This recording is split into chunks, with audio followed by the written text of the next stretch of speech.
بسم الله الرحمن الرحیم. قدرمندو لیدونکو اوریدونکو ګرانو هیوادوالو سلامونه او احترامات مې ومنئ. نن د 10 دسامبر کال 2015 چې د شنبې ورځ سره سمون خوري ستاسو خدمت کې حاضر یم. د نن ورځې په موضوعاتو کې سیمه‌ییز نړیوال او همدارنګه د اغړی خیبر پښتونخوا کې کړکېچن حالت او درانه بریدونه د پاکستان پر پوز باندې دا ټول ستاسو خدمت ته وړاندې کوم.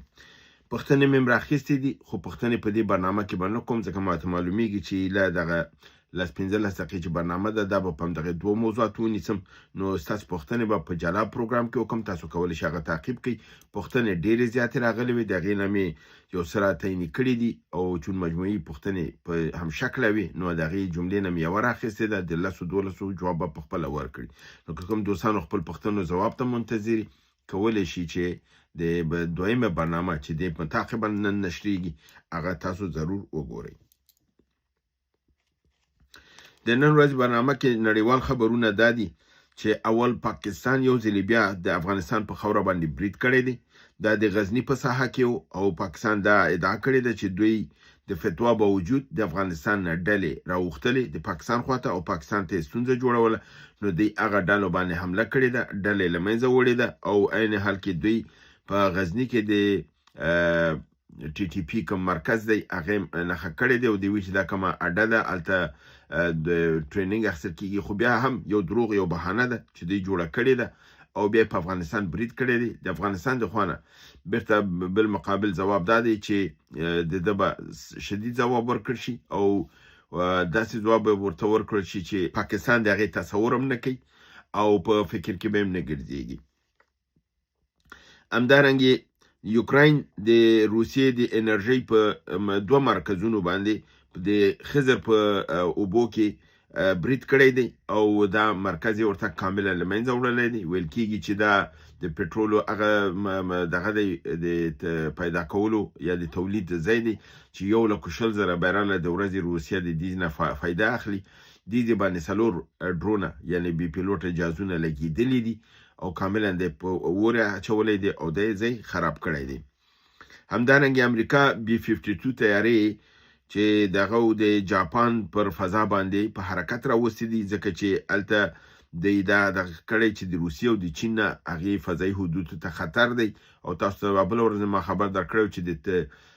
کوریای جنوبي په فضایي حدودو ته روسیه او چین یو ځای تللی و. نو د دې په مقابل کې جاپان او امریکا په ګډه خو د امریکا په مشرۍ باندې B-52 تیارې په حرکت راوستي دي او هلته یو منور یې کړی دی او دی دغه کړی دی چې د دې سیمونه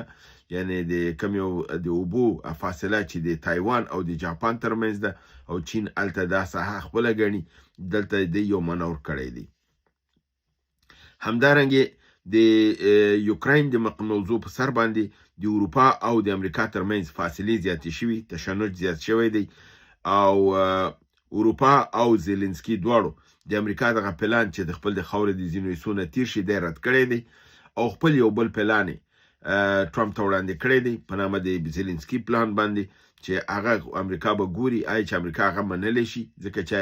دی دا په دې ټینګار کې اروپا او زیلنسکي دی چې د خپل د خاورې نه یو ذره هم نه تیریږو او روسان دا وایي چې کوم خاورې ما نیولې هغه زه پرېږدم نه. نو په دې اساس دی په منځ ډېره لویه فاصله ده او امریکا یې د طرفداره ده چې کوم ځای روسانو نیولې هغه دې ورته ورکړی شي، نوره یوکراین باید د لاسه لاړ نه شي ځکه چې امریکا په دې هوډ باندې ده او په دې فکر ده چې روسیه کولی شي ټول یوکراین ونیسي او په هغه صورت کې به بیا موږ ته هېڅ هم پاتې نه شي. بله مسله دا ده چې په پاکستان کې د خپله پنجاب اسلام آباد کې د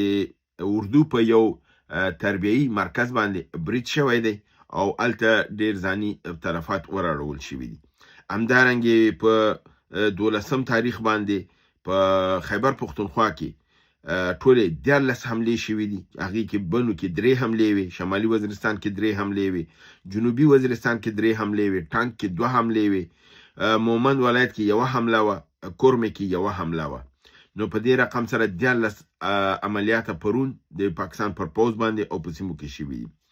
په بنو تحصیل ککی د شیخ لنډۍ یا شیخ لنډک سیمه کې پر پوځي پوسه د هاوان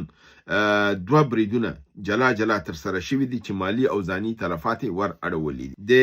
بکاخیل تحصیل تختخیل سیمه کې د سیپاک پر دروازه پوستې باندې د تعرضي برید په نتیجه کې یو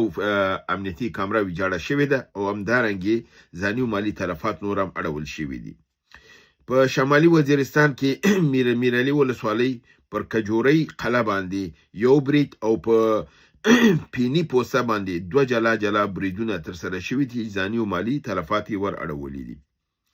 همدارنګې په جنوبي وزیرستان کې اعظم ورسک ولسوالۍ پر پوځي پوسته باندې برید شوی دی، 2 عسکر وژل شوي دي، یو MG1 او یو کامره ویجاړه کړل شوې ده، کاملا له منځه وړل شوې ده. په توره قلعه سیمه کې د پوځ پر پوستې باندې برید شوی دی، ځاني او مالي تلفاتو راپورونه رارسېدلي دي. د زرملنې ولسوالۍ خانکوټ سیمه کې مجاهدینو د مخکینی راپور په اساس پوځ ته کمین نیولی چې د برید په نتیجه کې 15 عسکر وژل شوي دي، 3 نور ټپیان دي او همداسې زیات ځاني او مالي تاوان وررسېدلی چې جسدونه تر اوسه هلته پراته دي او حکومت نه دي اوچت کړي. څلورم د ټانک ولایت کې د ګومل ولسوالۍ پر مربوطاتو کې د شیخ عطار په پوسته د دراسکو په برید کې یو عسکر وژل شوی دی. د ټانک ولسوالۍ شادي خیل سیمه کې د پوځ پر قلعه برید کې یو عسکر وژل شوی دی او یو امنیتي کامره ویجاړه کړل شوې ده. همدارنګې د مومن ولایت د خویزو بایزو ولسوالۍ سوران درې په مجاهدینو د پوځ یو جاسوس غلام رسول سکنه سوران خیالي سیمه کې گرفتار او ضمانت په نتیجه کې خوشی کړی دی، خو دا ضمانت یې اخیستل شوی دی چې بیرته به پوځ ته جاسوسي او په حساب کار به نه کوي او که بیا گرفتار شو بیا به اعدامیږي. د کورمې ولایت د مرکزي کورمې د پوځي قلعه باندې پر 4 دفاعي پوستو او منډان د یوې اونۍ راهیسې د مجاهدینو تر محاصرې لاندې دي. پوځ لوجستیکي او خوراکي سپلایي مواد هلته نشي وررسولی. پوځ د ملکي خلکو نه په ذریعه باندې دغې ځي ته ډوډۍ او پیسه سپلای کوي لوجستیکي. د همدغې په نتیجه کې چې کوم کسانو د قلعه ته خوراکي مواد وړل، یو ډریور چې دا مواد وړل دا مجاهدینو نیولی دی، وژلی دی او موټر ته ورته اور اچولی دی او هر څه یې ورته له منځه وړي دي.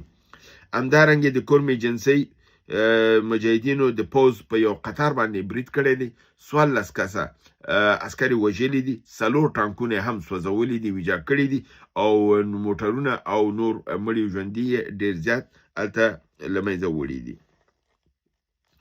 په همدارنګې مجاهدینو خپل په یو راپور کې دا ویلي دي چې په کال 2015 کې 1100 یعنی 110 مجاهدین په مسلکي توګه تربیه او ټریننګ کړي دي چې په دې کې 400 په شمالي وزیرستان کې شمالي زون لیکلي دي او 200 په جنوبي زون کې تربیه کړي دي. په دې تربیه کې د خار دننه جنگ لپاره تربیه ورکړل شوې ده چې خار کې دننه ځکه پس له دې به مجاهدین د کلونه د غرونو راکوزیږي خارونو ته به راځي، نو دی وایي چې دی دا کسان تربیه کړي چې د خار دننه جنگ به څنګه کیږي. کمانډو درسونه کلاسز یې اخیستې دي، درسونه یې ورکړي دي چې د کمانډو دغه به څنګه. همدارنګې د تاسیسي مسایلو دوره یې کړې ده چې په دې باندې زه دومره نه پوهېږم تاسیسي مسایل به د دوی څه، خو دوی ویلي چې تاسیسي مسایلو دوره هم پرې پوره شوې ده. بیا د بارودو د استعمال دورې همچنان په دې باندې پوره شوي دي چې دوی بارود به څنګه استعمالوي او څنګه به دې نه کار اخلي. همدارنګې د سنایپر کورسونه یې ورکړي دي چې هدفمند بریدونه به مجاهدین څنګه کوي او د کوم ځای نه فرضاً لرې ځای نه څنګه نفر به ولي. او همدارنګې د شرعي قوانینو دورې هم پوره شوي دي، یعنی مجاهدین ته نه تنها چې تخنیکي او مسلکي تدریس او درس ورکړل شوی دی او ټریننګ ورکړل شوی، په ضمن کې اسلامي عقایدو یعنی د شرعي احکامو درس هم ورکړل شوی چې په شریعت باندې پوه اوسي او د شریعت د دایرې نه بیرون اقدام دوی ونه کړي. او دا هم ویل کېږي چې په دغې ټریننګ شوي کسانو کې د مختلفو ملکونو مختلف ځوانان دلته ټریننګ شوي دي چې اوس به د مجاهدینو تر څنګ باندې دوی دلته د پاکستان کې د اسلامي نظام راوړلو او د خیبر پختونخوا او د بلوچستان د ازادۍ لپاره به دلته جنګیږي، خو په آینده کې دوی کولی شي چې خپل ملکونو ته د دغه ټریننګونو سره لاړ شي او هلته هم د خپل نظامونو په مقابل کې چې غیر اسلامي دي او د امریکې سره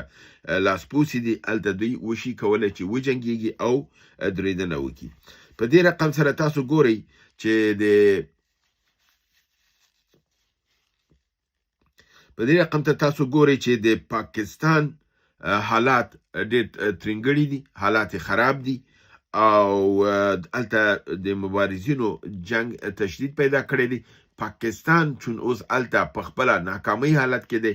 اوس حتی په هغه فتوا باندې چې دوی غوښتله او اسلامي امارت هغه فتوا ورته ورم کړله، او چې دوی وکتل چې فتوا یې دوی په ګټه نه ده، اوس د هغه بابت نه هم دوی لاندې ځکه خو دوی وګورئ چې دوی په غزني باندې هغه دی اوس برید وکړ او د دې ځینې اوس ناامیده شوي دي چې دا دغه چې دی فتوا دا زموږ په ګټه خو نه شوله. عین حال کې د پاکستان حکومت صدر اعظم په نړیوالو دغې اوس غږ کړی دی چې د افغانستان مخه ونیسئ، که نه زموږ حالت به ډېر زیات خراب کړي او د دې کار باره کې موږ سره تاسو مرسته وکړئ. خو د کوم ځای نه که ورته مثبت ځواب نه دی ورکړل شوی، ځکه چې دغه دوی د جنګ او دا چې دی دا خپله دوی جوړ کړی دی، دغه اجنډا دوی جوړه کړله، دا برنامه دوی جوړه کړله،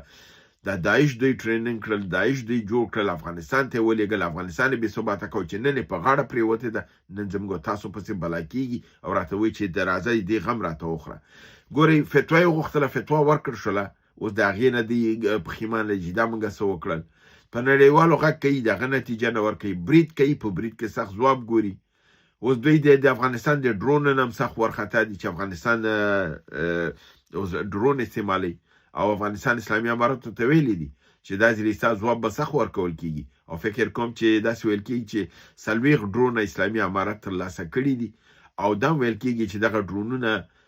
د دې خو بهرني خو جوړېږي په افغانستان کې او د ده ښه والی دا دی چې دا رادار کې نه راځي، رادار ګوریزم دي او سپک او تیز او هدفمند دي. نو دا نه ده معلومه چې کوم مملکت لګیا دی مرسته کوي، خو ډېر شک دا دی چې کېدای شي هندوستان یا چینایان د دا دواړو نه یو کېدای شي وسي او ویل کېږي دا خپله د افغانستان دننه اوس دا پهپادونه جوړېږي او د دن اسلامي امارت خپل د دفاع لپاره کار اخلي. نو